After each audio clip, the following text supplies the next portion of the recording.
We have not seen the man of masses himself, the very humble megastar Chiranjeevi garu maatladise samayam vachindi.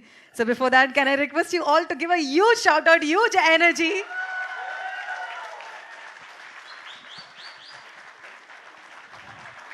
So would you like to sit and speak there? You're comfortable?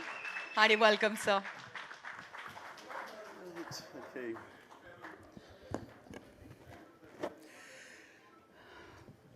అందరికీ నమస్కారం.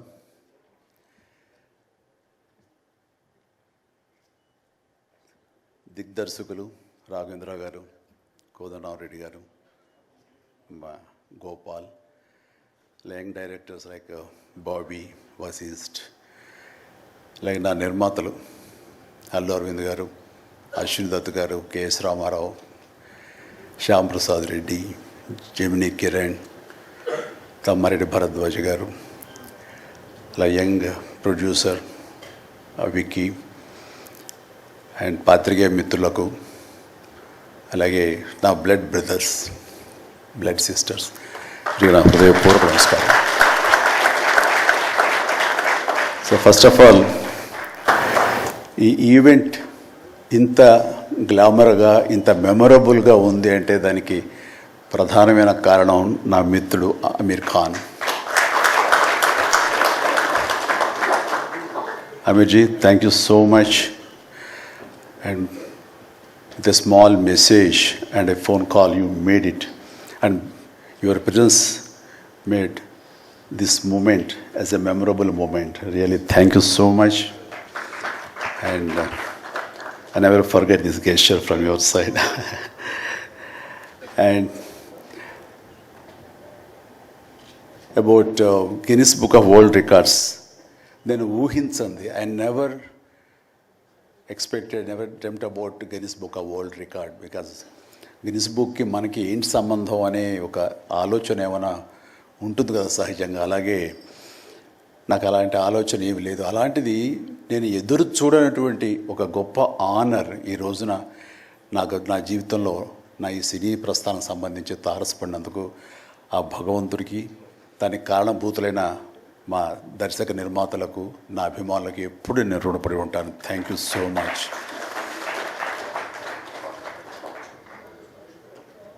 నాకు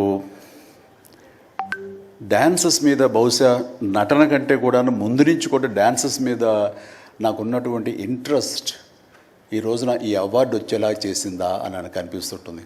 ఎందుకంటే ముందు నటనకి శ్రీకారం చుట్టే కంటే, ఓనమాలు దిద్దుకునే దానికంటే నేను ఫస్ట్ డ్యాన్స్కి నేను ఓనమాలు దిద్దానేమో అనిపిస్తుంటుంది. నా చిన్నప్పుడు మా చుట్టూ ఉండే వాళ్ళని ఎంటర్టైన్ చేయడం కోసంగా ఈవినింగ్ అయ్యేసరికి అప్పట్లో ఉండే వివిధ భారతి కానీ, లేకపోతే శ్రీలంక సిలోన్, రేడియో సిలోన్ కానీ, వీటిల్లో వచ్చే కొన్ని తెలుగు పాటలకి అదే మా source of inspiration. I mean recording songs అవి రావడానికి. అప్పుడు గ్రామ్ ఫోన్లు కానీ, టేప్ రికార్డులు కానీ ఇవన్నీ కూడా ఉండే పరిస్థితి కాదు ఆర్థికంగా. అలాంటి వారానికి ఒకసారి రేడియోలో ఎప్పుడు పాటలు వస్తాయా అని అందరూ ఎదురు చూసేవాళ్ళు. రాగానే శంకర్బాబుని పిలవండి, డ్యాన్స్ వేస్తాడు, మనల్ని అలరిస్తాడు అని వాళ్ళందరూ ఉత్సాహంగా ఉంటే, వాళ్ళ ఉత్సాహానికి నేను మరింత ప్రోత్సాహంగా తీసుకుని దాన్ని డ్యాన్స్లు వేస్తుండేవాడిని. అట్లాగా అవి డ్యాన్సులు అంటారా, బాడీ కదలిక అంటారా ఏమో తెలియదు, ఒక ఎనర్జీగా అవి ప్రజెంట్ చేయటం అనేది ఒక్కడే తెలుసు నాకు. 7th class, 6th class, 8th class ఆ ప్రాంతంలో. ఆ తర్వాత ఎన్సీసీలో చేరిన తర్వాత ఈవినింగ్ క్యాంప్ ఫైర్ టైంలో అందరూ ఎర్లీగా భోజనాలు కానిచ్చిన తర్వాత తిన్న 70 ప్లేట్లు మన అల్యూమినియం ప్లేట్స్, వాటిని తిరగేసి దరువులుగా, డప్పులుగా వాయించుకుంటూ అప్పుడు కూడా డ్యాన్స్ చేస్తూ అందరినీ ఎంటర్టైన్ చేస్తూ ఉండేవాడు. ఆ రకంగా డ్యాన్స్ అనేది నాకు ఇష్టమైనటువంటి ఒక నా అంతర్భాగం అయిపోయింది. అలాగా డ్యాన్స్లు నేను వేరుగా ఎప్పుడు చూడను, ఎప్పుడు హుషారు అసలు అందుకంటే ముందు లేచిపోయి డ్యాన్సెస్ వేయటం అనేది మ్యూజిక్ అనుగుణంగా బాడీని మార్చుకోవడం జరిగింది. అంటే ఫస్ట్ పిక్చరు నేను వెళ్ళినప్పుడు అక్కడ సరదాగా నా రూమ్లో నేను డ్యాన్స్ వేస్తుంటే నా కోస్టార్స్ ఆర్టిస్ట్ వాళ్ళు చిరంజీవి డ్యాన్స్ వేస్తాడు అని అంటే అవునా అని వాళ్ళందరూ చేయాలంటే అందులో సావిత్రి గారు ఉండేవారు, రోజారామణి, కవిత, ఇలాంటి యాక్టర్లు అందరూ ఉండేవాళ్ళు, నరసింహరాజు ఇలాంటి వాళ్ళందరూ ఉన్నప్పుడు వర్షం పడుతుంది. ఒక పంచలో డ్యాన్స్ చేయాల్సి వచ్చింది. అది ఈస్ట్ గోదావరి రాజమండ్రి దగ్గర ఒక పల్లెటూళ్ళలో. ఆ పంచలో జల్లు పడుతూ కూడా మొత్తం తడితడిగా ఉండింది. అయినా సరే డ్యాన్స్ అడగడం పాపం ఎవరైనా సరే వెంటనే ఎలాంటి ఇన్హిబిషన్ లేకుండా చేయడం అనేది నాకు అలవాటు. అలాగే టేప్ రికార్డ్ రాన్ చేసి అప్పట్లో డ్యాన్స్ చేస్తున్నాను. మధ్యలో కాల్ జారి కింద పడిపోయాను. పడితే అది కింద పడిన తర్వాత ఆపకుండా వాళ్ళందరూ అయ్యో అన్నారు. అని సరే దాన్ని నాగిని డ్యాన్స్గా మార్చేసుకొని చేస్తే ఎక్కడ లేని అప్పలాస్ వచ్చేస్తుంది. సో అక్కడ చూసేటంటే ఒక కో డైరెక్టరు రాఘవేంద్రరావు గారి సారి మన క్రాంతి కుమార్ గారికి చెప్పడం, ప్రాణం ఖరీదులు వాళ్ళు బుక్ చేసినప్పుడు, ఎవై భలే డ్యాన్స్ వేస్తాడు, భలే ఉంటే డ్యాన్స్ అని అవునంటూ నా క్యారెక్టర్కి అంతకుముందు ఎప్పుడూ ఒక డ్యాన్స్ అనేది ఊహించుకోలేదు. సాంగ్ డ్యూయట్ సాంగ్ అని ఊహించుకొని వాళ్ళు ఒక ఎందుకు పెట్టకూడదు సాంగ్ అని చెప్పి నాకు ఆ సాంగ్ సిచ్యువేషన్ క్రియేట్ చేసి ఏలియల్లో ఎందాక అనే ఒక సాంగ్, అండ్ ఆ సాంగ్ నేను వేస్తే దాన్ని స్టెప్స్ అది చేసుకుని ఫస్ట్ టైం ఒక యాక్టర్గా నేను స్క్రీన్ మీద డ్యాన్స్ చేస్తూ కనిపించింది. అది దానికంటే ముందు మన ప్రాణం ఖరీదు పునాది రాళ్ళలో కూడా అలాగే ఫ్రెండ్స్ మధ్య డ్యాన్స్ వేస్తూ నేనే సెంటర్ ఆఫ్ అట్రాక్షన్గా ఉంటూ చేశాను. అలాగా నా డ్యాన్స్ స్కిల్ అన్నది ఎక్స్ట్రాగా నాకు ఒక బెనిఫిట్ అయ్యింది, నాకు ఎక్స్ట్రాగా అది ఉపయోగపడింది. తర్వాత అరవింద్ గారికి, జయకృష్ణ ఇలాంటి వాళ్ళందరికీ కూడా తెలుసు. అండ్ లింగమూర్తి గారు ఉండేవారు. ఆయన డిస్ట్రిబ్యూషన్కి చీఫ్. అప్పట్లో ఆయన రాగానే ఆయన ఏ ప్రొడ్యూసర్స్ని పిలుస్తారు, ఎవరి కథ ఓకే అంటారు, ఎవరికి డబ్బులు శాంక్షన్ చేస్తారని డిస్ట్రిబ్యూటర్స్ మీద ఆధారపడే రోజులు నిర్మాతలు.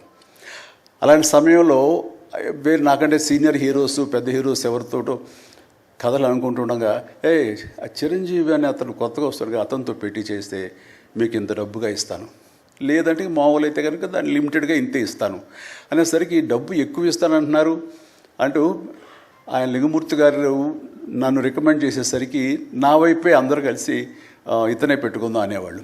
అతను ఏంటంటే ప్రజానాడి, ఆడియన్స్ ఏమనుకుంటున్నారు, ఆడియన్స్ ఇతను సాంగ్స్ కోసంగా పదే సినిమాలకు వస్తున్నారు, ఇలాంటి వాడితో సినిమాలు తీస్తే మనకి 4 డబ్బులు వస్తాయి కదా, కమర్షియల్గా వైబుల్గా ఉంటుందని ఉద్దేశంతో ఆయన ఆ రకంగా అప్పట్లో నా ప్రొడ్యూసర్తో అనడం, అండ్ వాళ్ళు కూడా నన్ను ఆప్ చేయటం నాకు ఆ రకంగా డ్యాన్సెస్ అనేది ఒక ఎడ్జిని తీసుకొచ్చింది.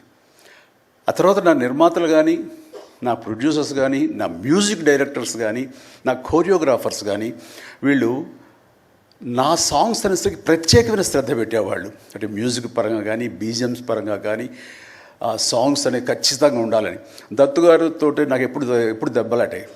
ఎందుకంటే 6 సాంగ్స్ ఉండాలేమో బాస్ మనకు అనేవారైనా, లేదు 5 చాలండి, 6వ సాంగ్ ఎప్పుడు కథకి గొడవ అడ్డుపడిపోతుందంటే, లేదు బాస్ అది మీరు అనకండి, ఏ హీరో అయితే ఏమో కానీ మీరైతే మొత్తం 6 సాంగ్స్ ఉండాలి బాస్ అని ఆయన అంటాం. సో 6వ సాంగ్ని ఏ రకంగా ఒప్పించడం. అలాగే అల్లు అరవింద్ గారు లాస్ట్కి వచ్చేసరికి అత్తగేముడు అమ్మాయి 3 సాంగే సిచ్యువేషన్ లేదు అక్కడ. అలాంటి చోట ఒక డబ్బు మీద ఒక సాంగ్ను ఆయన క్రియేట్ చేసుకుని అప్పుడు డైరెక్టర్ గారితో కోదండరామరెడ్డి గారు వీళ్ళందరూ కలిపి అనుకుని అత్తగేముడు అమ్మాయికి మొగుళ్ళు ఒక సాంగ్ను బలవంతంగా పెట్టాడు అక్కడ.